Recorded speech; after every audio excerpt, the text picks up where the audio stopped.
इस वार्ता एक बहुत ही गंभीर विषय पर बुलाई गई है, जो अभी सामने आया है कि नीट के परीक्षा में एक बार फिर से धांधली हुई है।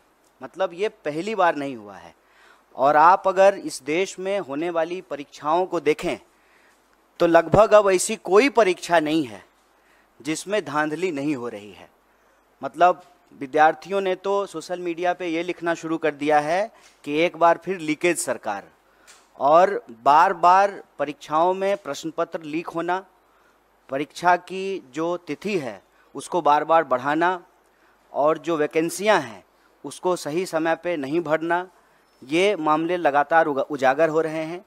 ये इस प्रेस वार्ता में हम लोग खासकर जो नीट एग्ज़ाम में धांधली हुई है उस विषय पर बात करने के लिए यहाँ उपस्थित हैं। मैं इसमें 2-3 बात आपसे जोड़ना चाहता हूँ आपके समक्ष। अव्वल तो आप सब लोगों ने देखा होगा कि चुनाव से पहले आदरणीय प्रधानमंत्री जी परीक्षा पर चर्चा करते हैं। हमारे यहाँ कहावत है, जाके पैर न फटे विवाई, वो क्या जाने पीड़ पड़ाई। तो चुनाव से पहले आप परीक्षा पे चर्चा करते हैं। चुनाव जब समाप्त हो जाता है, पूरे 5 साल तक जो परीक्षाओं में धांधली होती है, टाइम पे एग्जाम नहीं होता है, और जो वैकेंसियां हैं उसके बारे में आप कोई बात नहीं करते हैं। मैं आपकी जानकारी के लिए बता दूं, और चुनाव के दौरान बार बार कांग्रेस पार्टी ने इस बात को उठाया कि 30 लाख पद खाली हैं और कोई ऐसा एग्जाम नहीं है यूपीएससी को छोड़ करके। अगर यही हालत रही तो मुझे लगता है कि आने वाले दिनों में यूपीएससी के एग्जाम भी सही तरीके से कंडक्ट नहीं हो पाएंगे। जिन एग्जामों में आज तक कोई गड़बड़ी और धांधली नहीं हुई थी, उन एग्जामों में भी गड़बड़ी और धांधली हो रही है। नीट का जहां तक सवाल है, इसके 3 प्रमुख बिंदु हैं। पहली बार लोग कहते हैं कि रैंक 1 2 लोग होगा, 4 लाख होगा। इस बार नीट के एग्जाम में जब आप उसके रिजल्ट को देखेंगे, 67 लोग जो है वो जो है फर्स्ट रैंकर हैं, और उसमें से 720 नंबर मिला है, मतलब 100% मार्क्स मिला है। जब इस सवाल को उठाया गया तो एनटीए के डायरेक्टर ने कहा कि ग्रेस दे करके जो है इनको हम फुल मार्क्स दे दिए हैं।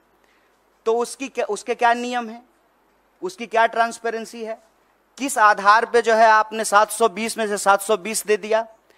और इस देश की सबसे प्रतिष्ठित जो मेडिकल इंस्टीट्यूट है एम्स, वहां पर 50, 60, 65 लोगों को एडमिशन होता है।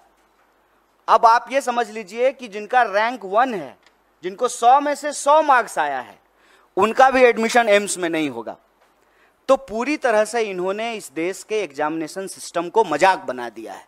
कारण क्या है कि वही खुद अगर पढ़े होते, एग्जाम दिए होते, एग्जाम हॉल में बैठे होते, तो समझ में आता कि एग्जाम स्टूडेंट के लिए कितना इंपॉर्टेंट है, वैकेंसी स्टूडेंट के लिए कितना इंपॉर्टेंट है, एडमिशन होना स्टूडेंट के लिए कितना इंपॉर्टेंट है।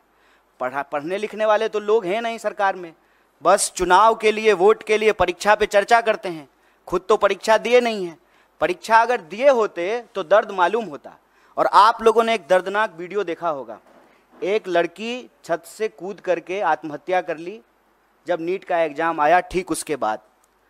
और जब जब कहीं भी किसी भी एग्जाम में कोई गड़बड़ी हो रही है, इसका खामियाजा सीधे विद्यार्थी को भुगतना पड़ रहा है। आप सब जानते हैं, सरकारी आंकड़ा है, हमने अपने घर में नहीं बनाया है, 1 घंटे में 2 जवान इस देश में आत्महत्या कर रहे हैं। मतलब 24 घंटे में 48 नौजवान आत्महत्या कर रहे हैं। और लगातार ये जो परीक्षा का दबाव है उसमें 3 बिंदु बहुत महत्वपूर्ण हैं। एक, समय पे एग्जाम का नहीं होना।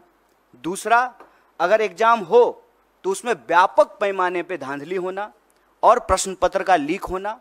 और तीसरा, जब प्रश्न पत्र लीक होता है, स्टूडेंट की तरफ से हंगामा होता है, स्टूडेंट कोर्ट जाते हैं, तो फिर एग्जामिनेशन को कैंसिल कर देना। ये पूरा का पूरा एक साइकिल बना हुआ है। और आप देश के किसी भी हिस्से में चले जाइए, जिसको हम लोग स्टूडेंट का सेंटर कहते हैं, अगर आप रांची, पटना, बनारस, इलाहाबाद होते हुए दिल्ली आएँ, फिर आप नॉर्थ से साउथ की तरफ जाएं, कोई भी ऐसा सेंटर जिसको हम स्टूडेंट सेंटर कहते हैं, हर जगह आत्महत्या की घटनाएं एक बहुत बड़ी समस्या बन चुकी है।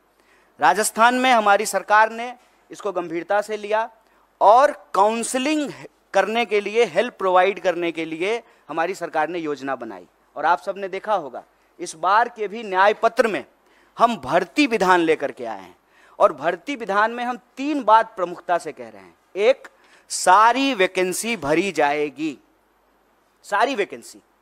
बताइए, हर 5 साल में चुनाव हो जाता है, कोरोना के टाइम पर भी चुनाव हो गया, सब कुछ बंद रहा, देश में जनगणना नहीं हुआ, लेकिन चुनाव हुआ टाइम पे। तो जब 5 साल में प्रधानमंत्री बदल जाते हैं, 5 साल में जो है एमपी बदल जाते हैं, एमएलए बदल जाते हैं, मुख्यमंत्री बदल जाते हैं, सब कुछ टाइम पे होता है, तो एग्जामिनेशन क्यों नहीं टाइम पे हो सकता है? एग्जामिनेशन का ऑलरेडी एक कैलेंडर होता है, उस कैलेंडर के हिसाब से आप एग्जामिनेशन कंडक्ट कराइए। और दूसरा, बार बार जो प्रश्न पत्र लीक होते हैं, जो परीक्षा में धांधली होती है, उसमें हम एक नए कड़े कानून के प्रावधान की आवश्यकता महसूस करते हैं।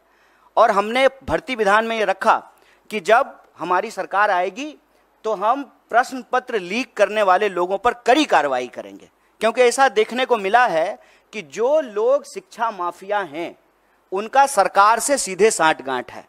वो नेताओं से मिले हुए हैं, नेताओं से मिल करके जो है वो पूरा का पूरा जो है बच्चों के भविष्य से खिलवाड़ करते हैं। तो उसके लिए कड़े कानून की आवश्यकता है। मैं आपके लिए एक बात और जानकारी साझा कर दूं कि तेलंगाना में एक बहुत बड़ा मुद्दा बना, और जब तेलंगाना में चुनाव हुए तो हमारी पार्टी ने ये कमिट किया कि हम एग्जामिनेशन कैलेंडर लाएंगे, हम जो है नए आयोग का गठन करेंगे, समय पे जो है एग्जाम कंडक्ट कराएंगे, और कोई भी गड़बड़ी करने वाले किसी भी नौकरशाही के ऊपर, किसी भी जो है कर्मचारी के ऊपर कड़ी कार्रवाई करेंगे। मुझे लगता है कि सरकार को ये कदम उठाना चाहिए। सिर्फ जो है बयानबाजी से, बतौलेबाजी से काम नहीं होगा। ये देश के भविष्य का सवाल है, ये बच्चों के भविष्य का सवाल है। और नेट को लेकर के, नीट को लेकर के, देश के अंदर होने वाले किसी भी एग्जाम को लेकर के कांग्रेस पार्टी ने, हमारे राष्ट्रीय अध्यक्ष ने कहा है कि सुप्रीम कोर्ट की निगरानी में इसकी एक उच्च स्तरीय जांच हो, और अगर आवश्यकता पड़े, गड़बड़ियां इस लेवल पे अगर पाई जाए तो इसको एग्जामिनेशन को रिकंडक्ट कराया जाए।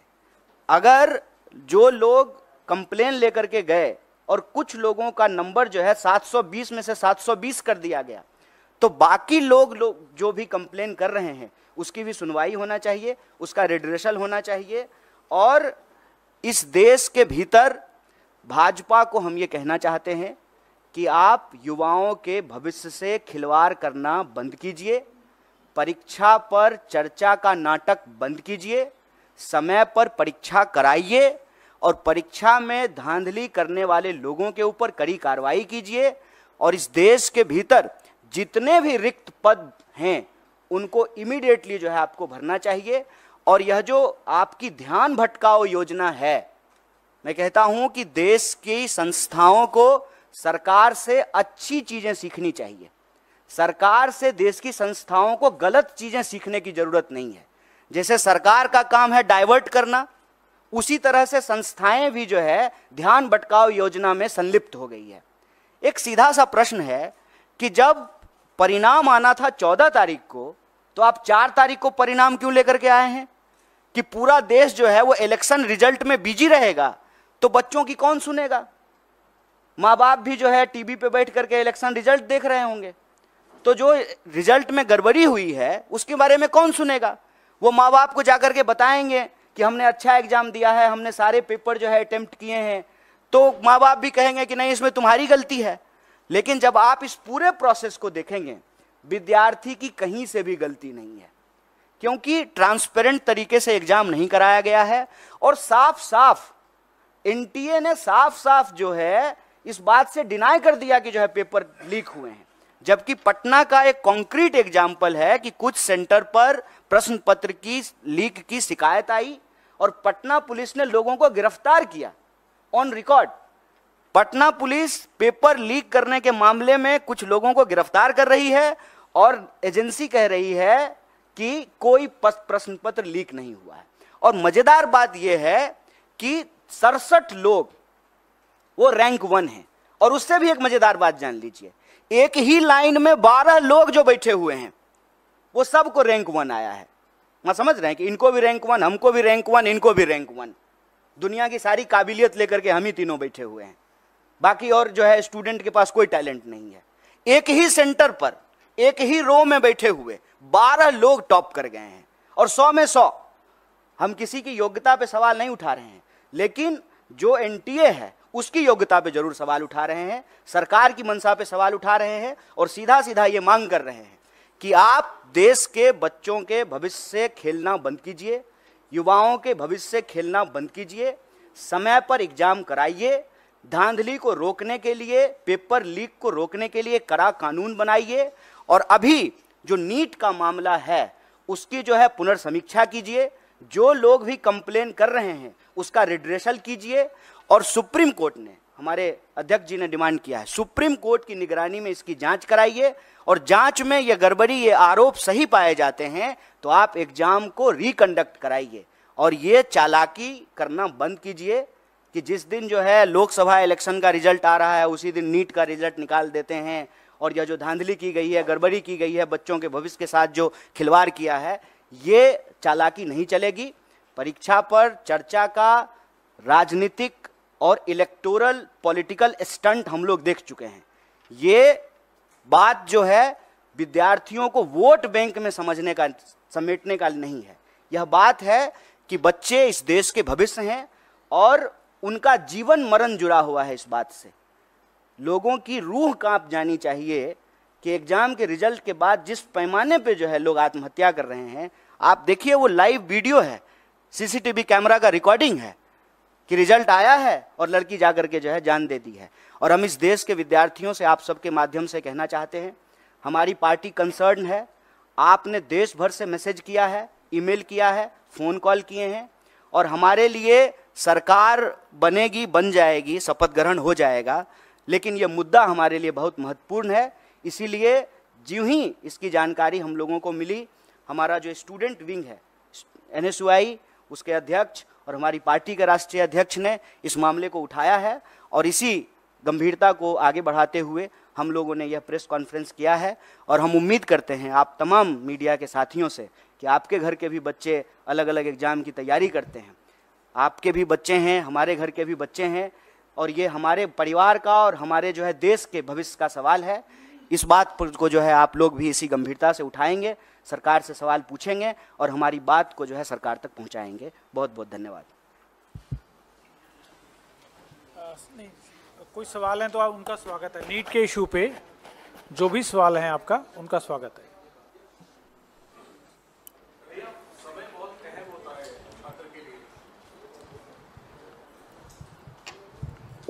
समय बहुत अहम होता है छात्रों के लिए, और खासतौर पे उनके लिए जो प्रभावित हैं। जिस तरीके से गंभीर सवाल उठ रहे हैं, आप लोगों ने भी उठाया है, तो सुप्रीम कोर्ट मॉनिटर्ड जांच की मांग आपने की है। क्या कोई टाइमलाइन आप लोग अपनी तरफ से चाहते हैं कि इतने दिनों में ये जांच पूरी हो और इसको लेकर के स्थिति स्पष्ट हो? अगर दोबारा परीक्षा करवानी होगी तो उसमें भी काफी समय लगेगा, इस पर आप कुछ कहना चाहेंगे? जैसा कि आप पढ़े लिखे आदमी हैं, खुद ही एग्जाम दिए हैं, तो आपको तो मालूम है, तो अब सब लोग यहाँ पढ़े लिखे लोग हैं, एग्ज़ाम देते रहे हैं।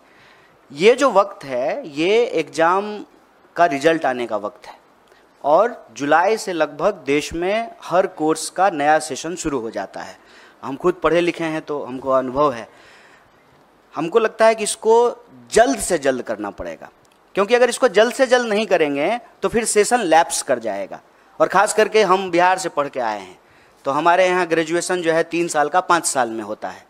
इसी चक्कर में कि सेशन जो है मान लीजिए 7-10 का है, जुलाई से पहले रिजल्ट नहीं आया तो 10 से 12 का जो एमए का सेशन है उसमें एडमिशन नहीं हो पाएगा।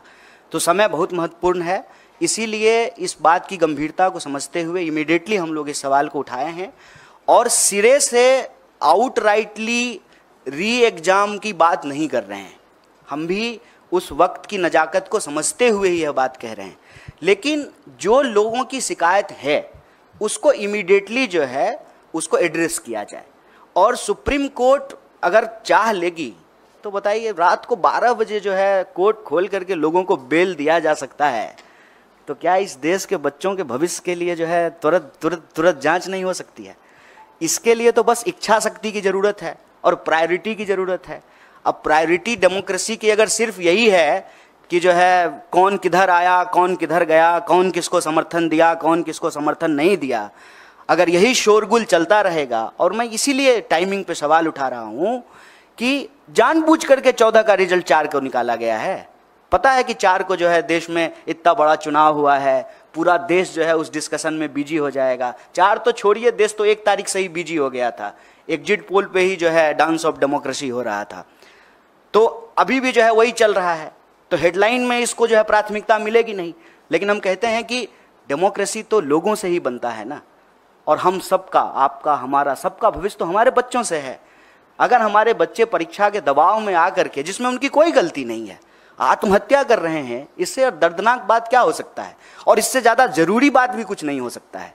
इस पर जो है तुरंत कार्रवाई करनी पड़ेगी, क्योंकि सेशन शुरू होने वाला है, तो ये सारी प्रक्रिया जो है तुरंत शुरू करना पड़ेगा। 24 लाख से ज़्यादा लोग, ज़्यादा स्टूडेंट जो हैं वो एग्जाम में अपीयर हुए हैं। इसीलिए हम कह रहे हैं कि इमीडिएटली री एग्जाम करने में प्रॉब्लम हो सकता है, लेकिन जिनके इशूज हैं, जिनके कंसर्न हैं, उसको इमीडिएटली जो है एनटीए एड्रेस करे और साइमल्टेनियसली जो है सुप्रीम कोर्ट की निगरानी में जांच हो, क्योंकि मामला इस साल का नहीं है और मामला सिर्फ एक एग्जाम का नहीं है, इसको समझने की जरूरत है। आप कोई भी एग्जाम उठा के देख लीजिए, देश में हर एग्जाम की कमोबेश यही हालत हो गई है। आप देखिए कि ग्रुप डी का भी अगर एग्जाम होता है रेलवे का, तो रेल में चढ़ने के लिए, ट्रेन में चढ़ने के लिए जगह नहीं होती है। मंदिर, मस्जिद, गुरुद्वारा, धर्मशाला, प्लेटफॉर्म, कोई ऐसी जगह नहीं है जहां बच्चे जो हैं वो गमछा डाल करके सो नहीं रहे। देश में होने वाले किसी भी एग्जाम की हालत आप देख लीजिए, किसी भी एग्जामिनेशन सेंटर के बाहर जा करके देख लीजिए। ये एक देश के लिए गंभीर विषय है। समय की नजाकत को समझते हुए इसको तुरंत करना चाहिए, ये हमारी मांग है। सर मेरा एक सवाल है कि आप लोगों ने प्रॉमिस किया था अपने मैनिफेस्टो में कि आप लोग इसके अगेंस्ट जो है स्ट्रिक्ट एक्शन लेंगे, लॉ भी बनाया जाएगा, लेकिन क्योंकि अब इंडिया ब्लॉक की सरकार नहीं आएगी है, तो क्या आप लोग किस तरीके से एनडीए पर इस बात का दबाव डालेंगे? क्या आप सड़कों पर जाएंगे या फिर कोर्ट में आप लोगों की तरफ से भी इसकी कोई अपील की जाएगी? देखिए, एक अव्वल तो ये जान लीजिए कि विद्यार्थी इस देश के किसी राजनीतिक पार्टी या राजनीतिक दल के मोहताज नहीं है, और मैं आपको पीछे हुए 4-5 आंदोलनों का एक उदाहरण दे सकता हूँ। कोई लीड नहीं कर रहा था, चाहे एसएससी का मामला हो, अग्निपथ का मामला हो, किसी भी एग्जाम में जो गड़बड़ी हुई है या गलत नीति सरकार लेकर के आई है, उसको कोई पॉलिटिकल पार्टी लीड नहीं कर रही थी। साइमल्टेनियसली जो है, क्योंकि जिसका जीवन उससे जुड़ा हुआ है, जिसका पूरा का पूरा भविष्य उससे जुड़ा हुआ है, उसके पास सड़क पर निकलने के अलावा कोई रास्ता नहीं बचता है। तो पॉलिटिकल पार्टी के मोहताज नहीं है। लेकिन उन विद्यार्थियों को हम ये कहना चाहते हैं कि इस देश की जिम्मेदार विपक्ष होने के नाते, इस देश की सबसे बड़ी विपक्षी पार्टी होने के नाते, इस देश का one of the biggest student organisation के बिहाफ पर हम आपको कह रहे हैं कि स्टूडेंट को हम साथ देंगे। और हमारे लिए एक गंभीर विषय है, चुनाव पर चर्चा करने की बजाय, सरकार बनेगी कि नहीं बनेगी इसकी चर्चा करने की बजाय, अगर हम नीट के सवाल को प्राथमिकता दे रहे हैं तो आप हमारा कंसर्न समझ सकते हैं। हमारी सरकार नहीं बनी है, ठीक बात है। हमारी सरकार अगर बनी होती तो ये प्रेस कॉन्फ्रेंस करने की ज़रूरत ही नहीं पड़ती। हम प्रेस कॉन्फ्रेंस तो इसीलिए किए हैं ना कि आप लोगों के माध्यम से हमारी बात सरकार तक पहुँचे, और हम इस देश के विद्यार्थियों के बिहाफ पर जो उनके डिमांड हैं वो सरकार तक पहुंचाने की जोरदार तरीके से कोशिश कर रहे हैं। सर मेरा सवाल ये है, प्रदर्शन के मामले में आपको मैं बता दूं, ऑलरेडी कई जगह पे प्रोटेस्ट हो रहे हैं। हमारा जो है, हमने जो कंसर्न स्टूडेंट्स हैं उनसे बात की, उसमें से कुछ लोग ऑलरेडी कोर्ट मूव कर गए हैं। तो जब वो ऑलरेडी जो है पिटिशनर बन गए हैं, तो हम लोगों को जो है उन्हीं के साथ हैं हम लोग जो है अलग से पिटिशनर नहीं बन रहे हैं, उनके साथ रहेंगे। और दूसरा ये कि हम तुरंत जो है एनटीए के साथ जो है एक डेलीगेशन भी मिलेगा, और जो विद्यार्थी इस आंदोलन कर रहे हैं उनके साथ हम पूरी तरह से खड़े हैं और हमारा पूरा नैतिक समर्थन है। सर लगातार जिस तरीके से नीट के एग्जाम में हम देख रहे हैं गड़बड़ी हुई है, इसमें बहुत सारे ऐसे बच्चे हैं जिनके पास टाइमिंग का इशू रहा होगा, जो एग्जाम के लिए अपीयर किए होंगे, काफ़ी सालों से भी कर रहे होंगे, तो उनकी भी कुछ मांगे होंगी, उसके लिए आप क्या कुछ कहना चाहेंगे? देखिए, वैसे आप अगर इस देश में परीक्षा संबंधित किसी धांधली या गड़बड़ी को देखेंगे तो कंसर्न समूह बन जाते हैं, क्योंकि हम लोग तो एक एग्ज़ाम की बात करते हैं, लेकिन जब रियल ग्राउंड पे जा कर के अपीयर होने वाले स्टूडेंट को देखेंगे ग्रुप और क्राइटेरिया को देखेंगे तो अलग अलग तरह की जो है वस्तु स्थिति उत्पन्न हो जाती है। मान लीजिए जिनका लास्ट अटेम्प्ट है या जिनका एज का बात है तो उनका रहता है कि हम री एग्ज़ाम कराएं। हम इसको लेकर के अपनी तरफ से कोई बात नहीं कह रहे हैं, जो विद्यार्थियों की तरफ से मांग आ रही है उसी को रीइटरेट कर रहे हैं। पहला, इमीडिएटली जो है रिड्रेसल हो, जो भी इशूज आ रहे हैं उसको। दूसरा, इसकी जो है एक निष्पक्ष जांच हो। और तीसरा कि अगर ये पाया जाता है कि इसमें गड़बड़ी हो तो री एग्ज़ाम हो। इसके 3 स्टेप्स जो है हम लोग ले रहे हैं। और वो जो इशूज हैं आपके, उसको संबंध में भी आपको बता दें कि एक बार अगर सरकार बात को मानने के लिए तैयार होती है तो एज क्राइटेरिया को भी रिलैक्सेशन दिया जाता है और अटेम्प्ट का भी जो है रिलैक्सेशन दिया जाता है। मैं आपके सामने यूपीएससी का ही एग्जाम्पल देता हूँ। जब सीसेट लागू किया गया था उस वक्त कांग्रेस पार्टी की ही सरकार थी, उसकी वजह से जो है ये प्रॉब्लम क्रिएट हुआ था और फिर सरकार ने जो है अटेम्प्ट का और एज का रिलैक्सेशन दिया था। सरकार ही तो हर नियम कानून बनाती है ना। सरकार अगर कंसर्न है विद्यार्थियों के भविष्य को लेकर के तो वो जो है अटेम्प्ट का भी रिलैक्सेशन दे सकती है, एज का भी रिलैक्सेशन दे सकती है। कन्हैया जी, टीडीपी ने कहा है कि मुस्लिम आरक्षण जारी रहेगा। चुनाव में आपने देखा होगा कि इसको अभी किस तरीके से नीट पे बात कर लेते हैं। हालांकि ये सवाल जो है ना प्रधानमंत्री जी से पूछना चाहिए कि जो अपने भाषणों में सबसे ज़्यादा इस बात को बोले हैं और उससे ठीक कॉन्ट्राडिक्टरी बात करने वाली पार्टियां उनके साथ है। सिर्फ टीडीपी की बात नहीं है, जेडीयू भी है, वही पोजीशन है, टीडीपी भी है, जेडीएस भी है। इनफैक्ट आपको मालूम है कि कर्नाटक में जो है जेडीएस ने ही सबसे पहले इसकी शुरुआत की थी। तो ये सवाल मेरे ख्याल से भाजपा के प्रवक्ता और आदरणीय प्रधानमंत्री जी से पूछा जाना चाहिए। और कोई सवाल? बहुत बहुत धन्यवाद आप सबका। हमारे सभी साथियों, हमारे मीडिया विभाग के, कम्युनिकेशन विभाग के साथी विनीत जी और एनएसवाई के राष्ट्रीय अध्यक्ष वरुण चौधरी जी, जैसा कि उन्होंने बताया आपको कि ये प्रेस वार्ता एक बहुत ही गंभीर विषय पर बुलाई गई है, जो अभी सामने आया है कि नीट के परीक्षा में एक बार फिर से धांधली हुई है। मतलब ये पहली बार नहीं हुआ है। और आप अगर इस देश में होने वाली परीक्षाओं को देखें तो लगभग अब ऐसी कोई परीक्षा नहीं है जिसमें धांधली नहीं हो रही है। मतलब विद्यार्थियों ने तो सोशल मीडिया पे ये लिखना शुरू कर दिया है कि एक बार फिर लीकेज सरकार, और बार बार परीक्षाओं में प्रश्न पत्र लीक होना, परीक्षा की जो तिथि है उसको बार बार बढ़ाना और जो वैकेंसियां हैं उसको सही समय पे नहीं भरना, ये मामले लगातार उजागर हो रहे हैं। ये इस प्रेस वार्ता में हम लोग खासकर जो नीट एग्ज़ाम में धांधली हुई है उस विषय पर बात करने के लिए यहाँ उपस्थित हैं। मैं इसमें 2-3 बात आपसे जोड़ना चाहता हूँ आपके समक्ष। अव्वल तो आप सब लोगों ने देखा होगा कि चुनाव से पहले आदरणीय प्रधानमंत्री जी परीक्षा पर चर्चा करते हैं। हमारे यहाँ कहावत है, जाके पैर न फटे बिवाई, वो क्या जाने पीड़ पड़ाई। तो चुनाव से पहले आप परीक्षा पे चर्चा करते हैं। चुनाव जब समाप्त हो जाता है, पूरे 5 साल तक जो परीक्षाओं में धांधली होती है, टाइम पे एग्जाम नहीं होता है और जो वैकेंसियां हैं उसके बारे में आप कोई बात नहीं करते हैं। मैं आपकी जानकारी के लिए बता दूं, और चुनाव के दौरान बार बार कांग्रेस पार्टी ने इस बात को उठाया